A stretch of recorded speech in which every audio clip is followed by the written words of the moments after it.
Your social media post, it's good for clicks, bad for results. The Iowa Corn 350 wasn't just another race. It was a boiling point for Carson Hocevar. After a controversial incident involving Zane Smith, NASCAR veteran Denny Hamlin didn't hold back. On his podcast, Hamlin called out Hocevar's attitude, warning that it could cost him big in the future. This is more than just a race rivalry, it's a warning for the young driver. NASCAR fans are no strangers to drama on the track, but the Iowa Corn 350 race took things to another level when Carson Hocevar and Zane Smith collided on lap 229. What was supposed to be a regular race quickly turned into a heated controversy. After a loose moment on the track, Hocevar's car made contact with Smith's, sending him into the wall and ending his day. While Hocevar continued, finishing 8th, things were just getting started. The real fireworks came after the race, when a furious confrontation unfolded.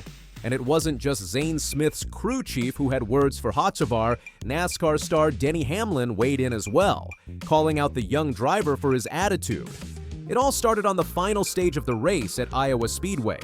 Hocevar, who was already in a tight battle with Zane Smith, got loose and made slight contact with Smith's car. Smith was sent into the wall, ending his race, while Hocevar went on to finish in 8th place. The situation might have been an accident, but the aftermath is what turned heads. Denny Hamlin, a seasoned NASCAR veteran, wasted no time in addressing the incident. On his Actions Detrimental podcast, Hamlin openly stated that the contact was likely unintentional, with Hocevar's car simply getting loose. However, Hamlin took serious issue with Hocevar's post-race reaction.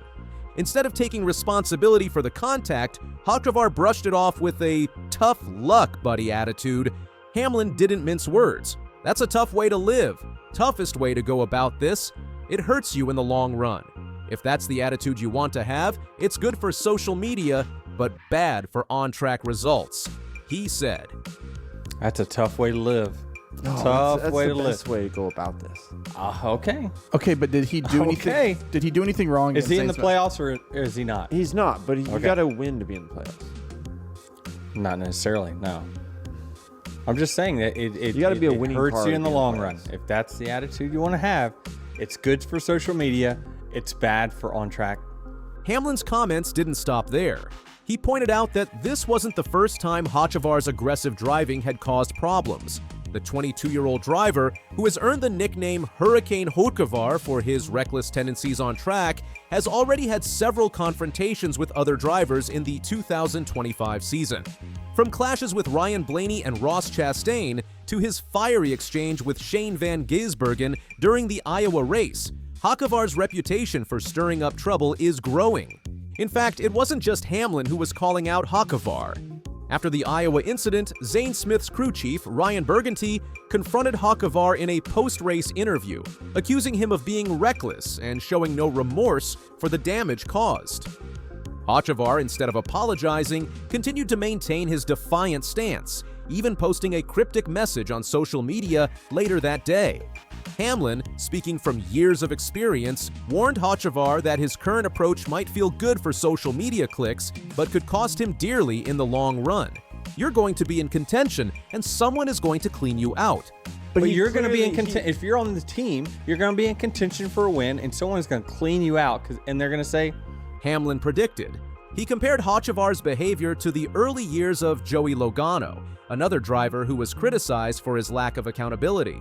Logano's early years were filled with controversy, and many in the NASCAR community were unhappy with his aggressive, unapologetic style. However, Logano eventually matured, learning when to back off and accept responsibility for his actions. Hamlin's message to Hocevar was clear: owning up to mistakes and maintaining humility will go a long way in the NASCAR garage. We've been talking about the same thing for years about the same guy. Let him learn it the hard way. I don't know. We've been talking about the same thing for years about the same guy. So it just, you almost just want to just let him do whatever he wants to do, and don't interrupt him while he's making a mistake. Just let him learn it the hard way. Hamlin said, referring to Logano's early career struggles. Hocevar's attitude on social media has been a hot topic as well. While fans have loved seeing a driver show personality and not back down from controversy, Hamlin believes Hocevar might be focusing too much on the fame and clicks that social media provides. Hamlin's warning, it's good for clicks, bad for results. Your social media post, it's good for clicks, bad for results. Hocevar's posts, such as his message following the Iowa race, could make him a fan favorite in the short term, but they risk alienating him from his fellow drivers and sponsors. Hamlin pointed out that Hocevar might not realize the consequences of his actions until it's too late. Hamlin's comments also shed light on the dangers of maintaining a reckless attitude in NASCAR. He compared Hocevar to some of the most controversial figures in NASCAR history, like Kyle Busch and Joey Logano. Both drivers, in their early years, were known for their aggressive on-track behavior and their unapologetic attitudes. But as Hamlin pointed out, both Busch and Logano eventually matured and learned when to dial back their aggression. Busch's reputation for being difficult to work with was a key factor in his move from Joe Gibbs Racing to Richard Childress Racing in 2023. Despite his success on the track, his lack of accountability off it caused friction with his team and sponsors. So, what does the future hold for Carson Hocevar? Hamlin's warning serves as a wake-up call for the young driver. While he may currently be in the spotlight for his bold personality and fearless racing style, Hocevar must be careful not to alienate the very people who can help him succeed in NASCAR, his fellow drivers, his team, and his sponsors. As Hamlin said, "You're gonna pay at the most inopportune time when it was your day." You're gonna pay at the most inopportune time when it was your day. Hocevar's lack of humility and defiant attitude might come back to haunt him when he's in contention for a win and someone decides to take matters into their own hands. The comparison to Kyle Busch is particularly interesting. Busch, known for his aggressive driving and fiery personality, became a NASCAR legend despite facing major controversies throughout his career. However, his struggles with sponsors and team management in recent years serve as a cautionary tale for Hocevar. Will he follow in Busch's footsteps, becoming a NASCAR superstar despite his controversies? Or will he burn out and be remembered as a flash in the pan? Only time will tell, but one thing is clear, Hocevar needs to rethink his approach before it's too late. NASCAR's competitive world doesn't have room for drivers who refuse to take responsibility for their actions. And, as Denny Hamlin said, let him learn it the hard way. The race at Iowa Speedway might be over, but the fallout from Carson Hocevar's actions is far from finished. Denny Hamlin's words should serve as a warning to the young driver. Without humility and accountability, Hocevar could find himself with fewer friends and more enemies in the NASCAR garage. The upcoming races will show whether Hocevar can turn things around or if he will continue down the same path, making headlines for all the wrong reasons. In NASCAR, the track can be a brutal place, and sometimes the toughest lessons are learned the hard way. I've wanted all those places, so let's go do it again, right? Watkins Glen's probably my favorite road course we go to. Richmond is statistically one of my best racetracks that we go to. And then Daytona's been one of our best racetracks since I've been at RCR with Team Chevrolet. So, feel really good about our opportunities in the next 3 weeks. Kyle Busch has just 3 races left to make it into the 2025 NASCAR playoffs. He hasn't won in 2 years, and his chance to race for the championship is almost gone. Every race now counts. Can he pull off a win and make it into the playoffs, or will this be the year he misses out? Kyle Busch is a famous NASCAR driver known for his strong racing and many wins, but now he's facing one of the hardest parts of his career. The 2025 season has been tough for him, even though he has won a lot in the past. Right now, it's not clear if he'll make it into the NASCAR Cup Series playoffs. With only 3 races left in the season, he doesn't have much time to turn things around. As it stands, Kyle Busch is 19th in the standings, far outside the coveted top 16 spots that will advance to the playoffs. His current position is a far cry from the dominance he's known for in NASCAR. With just 3 races remaining, Busch's only hope for playoff qualification lies in a win. But with the competition heating up and his recent struggles, securing that victory is far from guaranteed.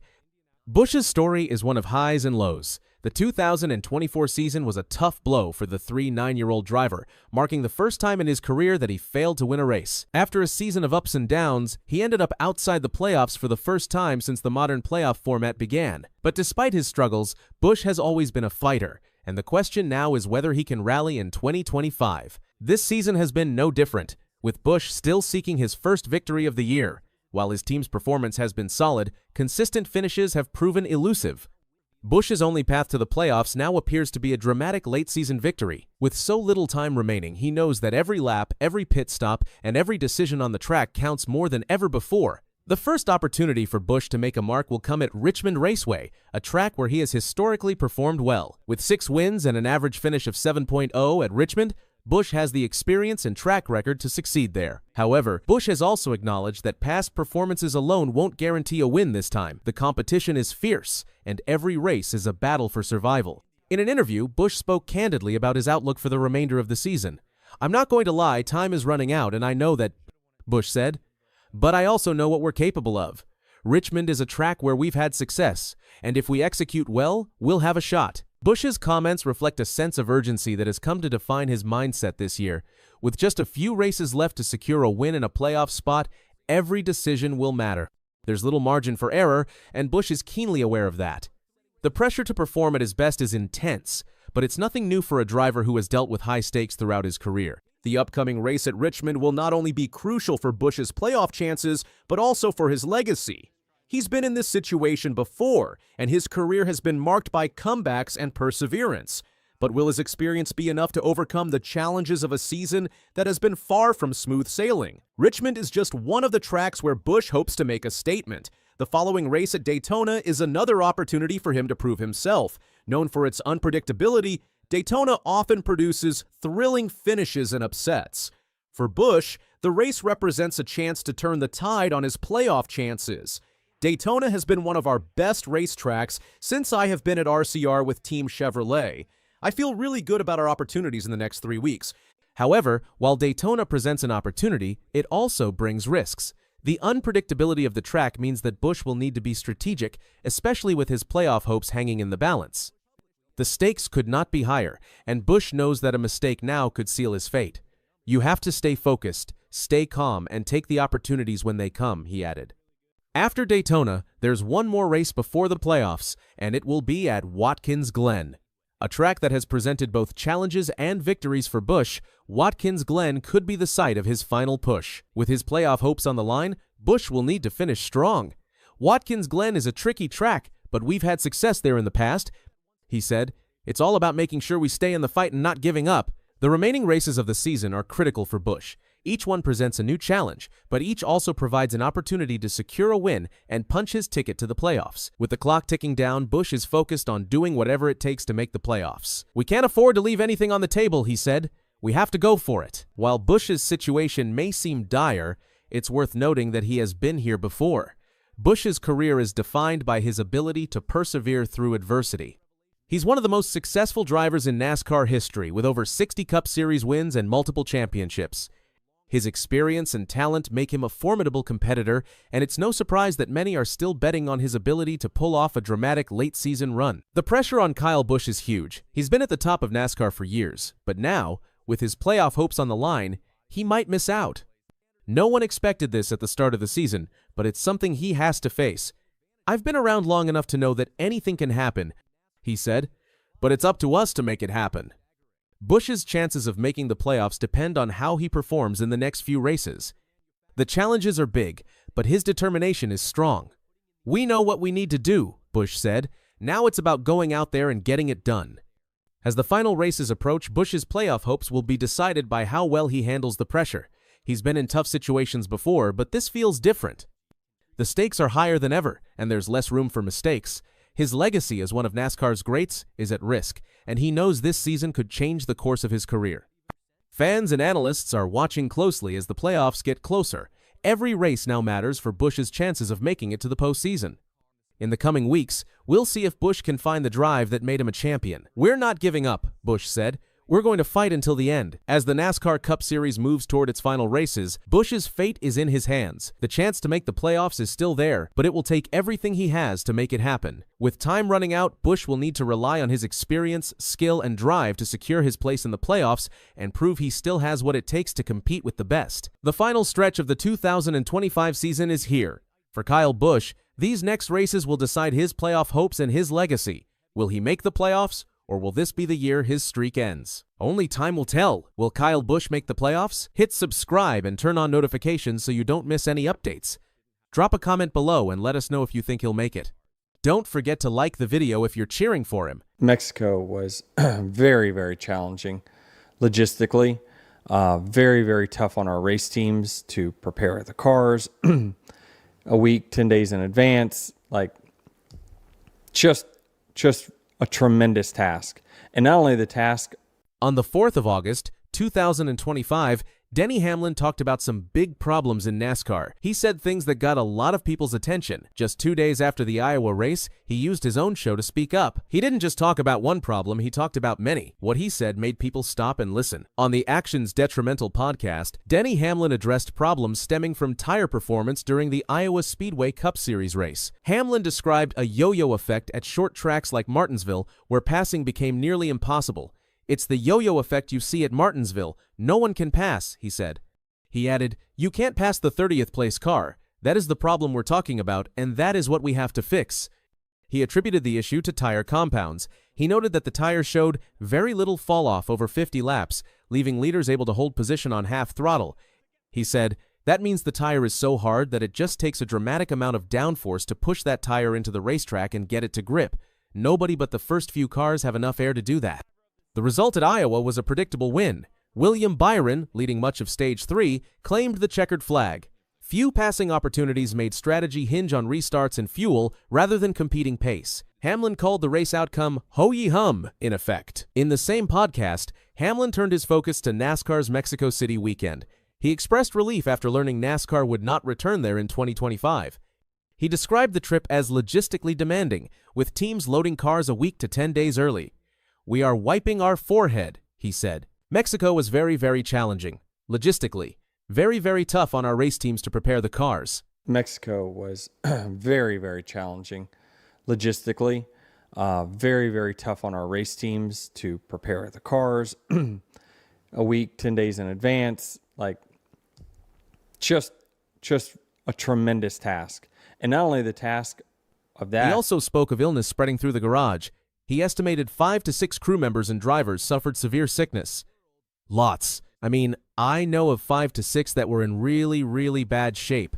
Lots. I mean, I know of 5 to 6 that were in really, really bad shape. Hamlin attributed the cancellation to financial factors. He said outright, "Decisions are always made by money in this instance. It's always money." He suggested ticket sales or returns fell short of expectations for Mexico City. He placed expectations in Chicagoland, replacing Mexico City on the 2026 schedule. He said of Chicagoland Speedway, "Good, I think that'll put on a good race. It's a wide mile and a half. Typically, that's been the one type of racing that's been pretty good." Denny Hamlin also addressed the ongoing lawsuit involving his co-owned team, 23XI Racing and Front Row Motorsports. A federal appeals panel recently denied their request to continue racing as chartered teams. Hamlin asserted the decision was a minor part of the larger litigation set for the 1st of December. "That's just such a small part of the entire litigation. I'm not deterred at all. We're in good shape," he said. He acknowledged that losing charter status would force teams to race as open entries with significant financial risk and the need to qualify on speed each week. He added that the cost to operate uncertified cars could run into tens of millions. Despite that, he affirmed, "We're committed to run this season open if we have to. We're going to race and fulfill all of our commitments no matter what. We're here to race." Hamlin addressed concerns about losing drivers such as Tyler Reddick. The charter agreement has a clause that could allow Reddick to become a free agent.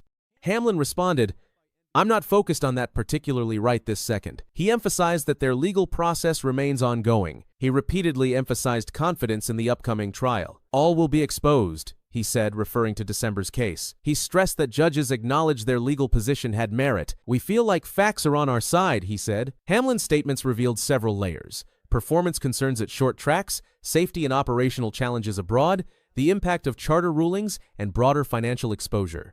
Each topic underscores pressure on NASCAR's structure and management decisions. He criticized the Iowa tire for offering zero drop-off over extended runs. He compared lap times to a flat-ass level format. He demanded changes in aerodynamic setups, specifically more overbody downforce and less reliance on underbody aerodynamics. He said, "Fix the attitude of the car. It'll make them better in traffic. More overbody, less underbody." Those words echoed in post-race coverage. Analysts highlighted his call for the sport to revisit tire strategy and car design, arguing it affects overtaking and race quality at short tracks. Hamlin placed the Mexico City decision in context as both financial and human cost. Teams faced travel issues when planes were delayed and one aborted takeoff due to engine failure. He described environmental adaptation problem, including water and food, contributing to illness.